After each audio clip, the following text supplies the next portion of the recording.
Hello and welcome to Jim Lap Bap's Stoplight Music Theory.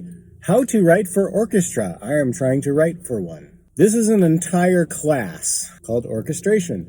I guess I'll try to technically there are no rules for writing for orchestra. Orchestration class is basically what I do is I teach the ways that people have used the orchestra and how people have written for orchestra in the past and how people write for orchestra now to achieve certain sounds. Keeping this in mind, the general convention is to treat the orchestra like it's a chord instrument, like let's say it's a keyboard with different settings. That's just sort of the general way people treat it. Because when there are 30 plus parts to keep track of, sometimes it can feel overwhelming. When I teach it, what I do, and this is what I do when I write stuff for orchestra, is I write what I want to hear in like 2 or 3 staves. Melody, counter melody, other chord accompaniment, and a bass line. I guess that's 4 staves. It's like the Monty Python Spanish Inquisition. 3 staves. No, 4 staves. 5 staves. And then I take those staves,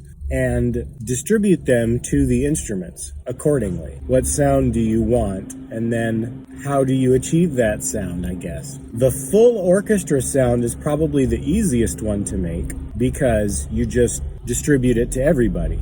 If you have score writing software, that's Finale, Sibelius, Dorico, MuseScore, etc. A lot of them have a function called explode, which is just this great function. You copy chords, you paste it into the staff, and it distributes. You have 3 notes in a chord, it'll put them in the 3 staves you pasted in separately. I guess if there's one technique that I've seen people use, if you want a good blended sound, like if you don't want one instrument to stand out, like if you have a 3-note chord, what you do, you don't like say flute, clarinet, clarinet, you do flute, clarinet, flute, clarinet, and this is like an octave below. Like if this is C, E, G, C, the flute would play C and E, and the clarinet would play G and C. That creates a more blended sound. You don't hear one instrument over the other. That's sort of a general quick technique, alternating pitches, as opposed to like this. That's what, about week 6 or 7 in orchestration class. So there you go. Hopefully that gets you started in some way. But the best way is to try to find an orchestra piece that you like. If they're old, then IMSLP will have them because they're in the public domain. And simply just copy it to your music writing program. It forces you